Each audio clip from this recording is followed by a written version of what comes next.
For decades, airlines made fortunes from a privileged class. Just 12% of passengers, the business traveler elite, who supplied up to 75% of profits on some routes while spending from a $1.43 trillion pool. Then COVID slashed that world overnight, and analysts say up to a third of this market will never come back.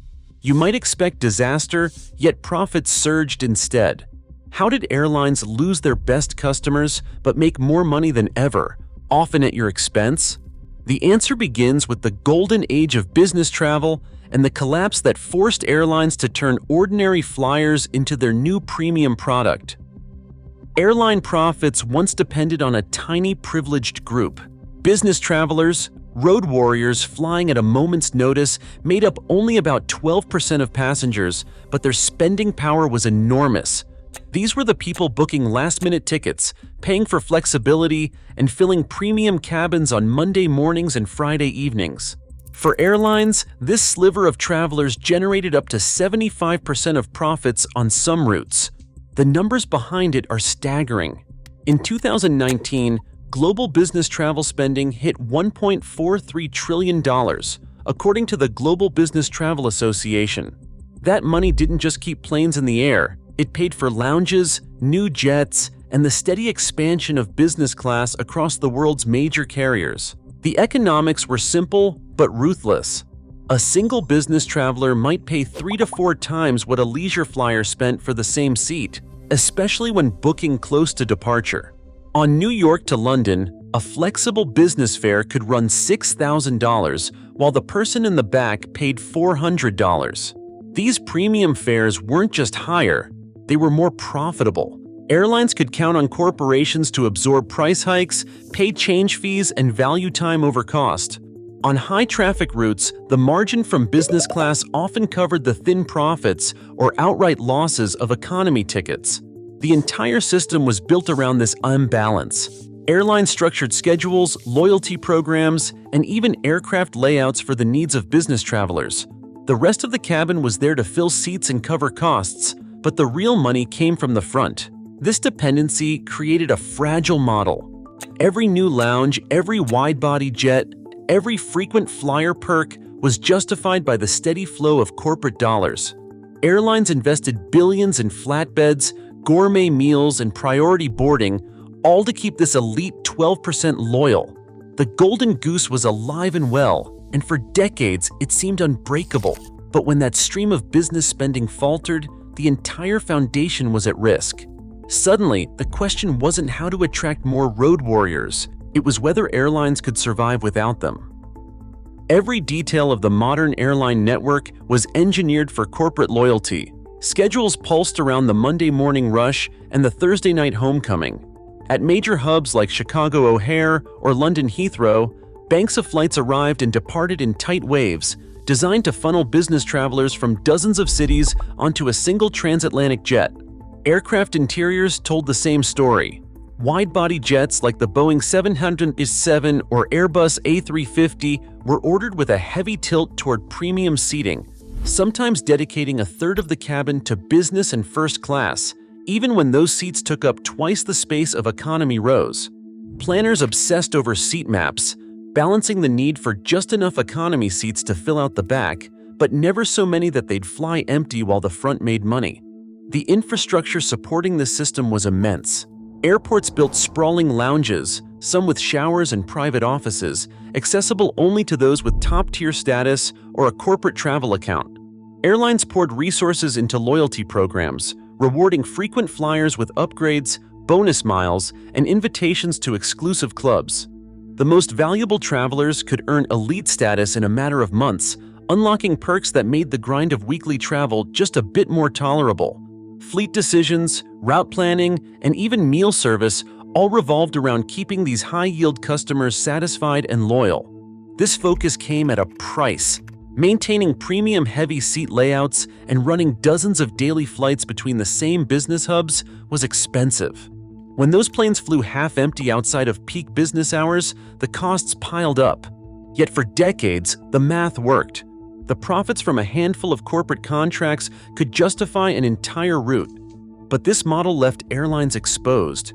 When the steady drumbeat of business travel suddenly stopped, the entire system, schedules, seat maps, lounges, and loyalty promises became a burden. The investments that once guaranteed profitability threatened to become liabilities. Overnight, setting the stage for a scramble to find new sources of revenue and a new definition of the best customer. March 2020 brought an immediate, almost unimaginable collapse. Within days, bookings vanished from airline systems. Schedules that had been optimized for decades were scrapped overnight. By the end of March, more than 90% of corporate trips were canceled as companies froze travel budgets and closed offices. International borders snapped shut. Conference calls replaced boardrooms. The entire global airline network shuddered to a standstill. The numbers are stark. In April 2020, airlines cut their schedules by 75% compared to the year before. Wide-body jets were parked in rows at desert airfields, engines wrapped in plastic, tires sinking into the sand. At major hubs, departure boards flickered with canceled flights. Operations chiefs scrambled to ground fleets, furlough crews, and renegotiate airport slots. For the first time in modern history, AIR traffic dropped so low that the sky itself seemed empty. TSA checkpoint data showed passenger counts down over 95% year-on-year. Airlines that usually carried millions each week now counted passengers by the handful. This was not a gradual decline, it was a free fall. Billions in revenue disappeared almost overnight. Every assumption about who filled the front of the plane and who paid the bills was suddenly obsolete. The old model, built on the steady rhythm of business travel, collapsed in less than a month. What followed was a scramble for survival, as airlines faced the reality that their most reliable customers might never return in the same numbers again. By late 2020, it was clear that the collapse of business travel wasn't just a temporary shock, it was a lasting transformation. Corporate budgets, once flush with travel allowances, were slashed to the bone. CFOs across the Fortune 500 issued new mandates, fewer flights, stricter approval processes, and a firm preference for video calls over in-person meetings. The numbers told the story. According to McKinsey and IdeaWorks, analysts now estimate that between 15% and 36% of traditional business travel will never return. Even as borders reopened and offices filled back up, companies held fast to their new rules. HR departments embedded remote-first policies into employee handbooks, and environmental, social, and governance (ESG) targets locked in further reductions. For many global firms, cutting travel by 20% to 30% became a permanent line on the balance sheet, justified by both cost savings and climate pledges. Consulting giants like Deloitte and Accenture advised clients to rethink their travel needs entirely. The old logic, fly out for every pitch or quarterly review, gave way to hard scrutiny. Internal meetings, training sessions, and even some client visits moved online for good. The ripple effects spread through every level of the industry. Airlines saw their most profitable customers vanish in slow motion, with no sign of a full rebound on the horizon. The golden age of the road warrior was over, not just paused. This permanent cap on business travel forced airlines to confront a new reality. The traditional model, relying on a small group of high-spending travelers, was no longer sustainable. With corporate demand stuck well below pre-pandemic levels, the search for new revenue streams became urgent. The next chapter would be defined by a scramble to replace lost profits and a fundamental rethinking of who the airline industry's best customer really was. Affluent leisure travelers stepped into the void left by corporate road warriors. Airlines didn't just wait for business spending to come back, they went hunting for a new kind of premium customer. Couples celebrating anniversaries, retirees booking bucket list trips, and families splurging on school holidays started filling the seats that used to be reserved for executives in suits. On some routes, these travelers now account for 55 to 65% of premium cabin occupancy. American Airlines reports that 65% of its premium seats are now sold to leisure passengers. Delta's premium revenue, once dominated by corporate contracts, now comes 55% from non-business flyers. This shift isn't just anecdotal. By the third quarter of 2025, airlines are scheduled to offer more than 1 million premium economy seats on transatlantic flights alone, a record number. Carriers have poured money into new cabins and amenities, betting that vacationers will pay extra for more space, better meals, and a taste of luxury. EVA Air, for example, launched a fourth-generation premium economy in 2025, featuring 42-inch pitch, privacy panels, and high-end amenity kits, all designed to lure travelers who want an upgrade from standard economy but aren't ready to pay business-class fares. Swiss and Air New Zealand have followed suit, redesigning cabins to maximize comfort for these new premium leisure buyers. The economic logic is straightforward. When business demand evaporated, airlines needed to fill expensive seats with anyone willing to pay a premium. Instead of cutting capacity, they expanded premium offerings and marketed them aggressively to high-income vacationers. This strategy worked. Load factors in premium cabins rebounded, and airlines kept their most profitable seats full, even as corporate bookings lagged far behind pre-pandemic levels. The success of this pivot set the stage for what came next, a new era where the old perks of flying, space, comfort, flexibility became privileges sold to the highest bidder. A decade ago, the back of the plane was uncomfortable, but at least it was honest. Standard economy seats offered 31 inches of pitch, enough space for most adults to survive a cross-country flight without a cramp. That margin has vanished. Today, the standard is 28 to 30 inches, and the worst offenders go lower. Airlines have squeezed more seats onto every jet, shaving an inch here, half an inch there, until the cabin feels like a test of endurance. The numbers tell the story. Since 2012, Delta, American, and United have all rolled out denser layouts across their fleets, with seat pitch shrinking by up to 4 inches on some aircraft. The result? More passengers per plane, higher load factors, and a built-in pressure to pay for relief. But the real innovation wasn't just physical, it was psychological. In 2012, Delta introduced Basic Economy, a new fare class not to offer a bargain, but to make regular economy look good by comparison. No advanced seat selection, no changes, no upgrades, and last to board. American and United followed in 2017, stripping away even carry-on privileges.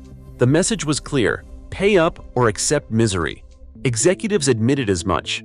Delta's CEO called Basic Economy a terrific success in driving customers to main cabin and up.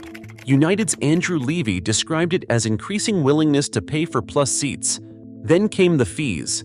Everything that used to be included became an extra: $35 for a checked bag, $50 for a better seat, $12 for a snack, $15 for Wi-Fi. By 2024, global ancillary revenue, money from bags, seat assignments, upgrades, and more, hit $148 billion. That's 15% of all airline revenue worldwide, up from just 9% a decade earlier. For some low-cost carriers, fees make up nearly half their income. The system is designed to make discomfort a choice, one you pay to avoid. Every inch of legroom, every ounce of comfort is now a premium product. The golden goose is gone, but airlines have found a new flock: ordinary passengers squeezed for every dollar, every mile. Delta and United posted record net profits in 2024, $30.5 billion across the U.S. airline sector, despite losing the steady flow of corporate travelers that once propped up their margins.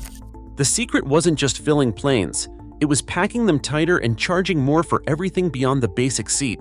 Industry load factors hit 83.8%, the highest ever recorded, meaning planes flew with barely an empty seat from front to back. For airlines, this wasn't just about flying full, it was about extracting more revenue from every passenger, every mile. Analysts point to a new earnings engine built on two pillars: relentless capacity discipline and a surge in ancillary revenue. Revenue per available seat kilometer, RASK, rebounded even as business fares fell, because airlines made up the difference with fees and premium upsells. Ancillary revenue reached $150 billion globally in 2024, accounting for over 15% of total airline income. For Delta, seat selection and baggage fees alone made up 40% of all ancillary earnings. United's premium seating fees jumped 20% year over year, and American Airlines now fills 65% of its premium cabins with leisure travelers willing to pay extra for comfort. The numbers tell a clear story. While business travel's profit contribution shrank, the new profit math relied on squeezing more out of every available seat and selling perks once reserved for the elite. Load factor charts now show a relentless climb, while the share of revenue from bags, seats, and upgrades keeps rising. Airlines didn't just survive the loss of their best customers, they engineered a new system where record profits depend on how much ordinary passengers are willing or forced to pay. The new profit engine runs on ordinary travelers, but the cost is paid by everyone who isn't in the front of the plane. As airlines chase record earnings, projected at $7.9 profit per passenger in 2026, the price lands squarely on the shoulders of the people in the back. Routes that once stitched together small cities and regional economies are quietly dropped, leaving business hotels half empty and local restaurants waiting for customers who never arrive. The disappearance of non-stop flights to mid-size markets means longer layovers, missed connections, and higher fares for anyone who isn't flying between major hubs. Inside the plane, the squeeze is relentless.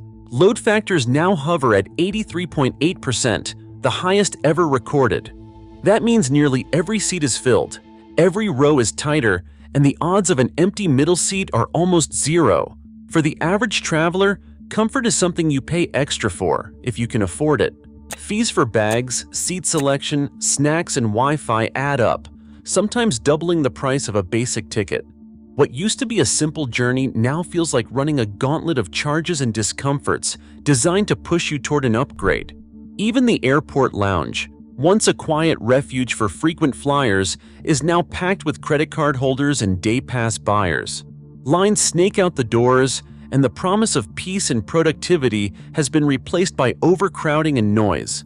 Meanwhile, a new generation, Gen Z, flies less often, plans trips around deals and TikTok trends, and treats air travel as an occasional treat, not a weekly routine. For them, the idea of loyalty to an airline or elite status is almost meaningless. The winners are those who can pay for comfort. The losers are everyone else, squeezed, delayed, and left with the bill for an industry that found record profits by redefining who matters most. Airlines didn't just survive the loss of their most valuable customers, they re-engineered the business to make every passenger pay like one. Today, record profits come not from corporate contracts, but from millions charged for basics that once came standard. As seats shrink and upgrades multiply, the new golden goose is you. The next time you board, ask, who's really winning at 35,000 feet? Share your thoughts below.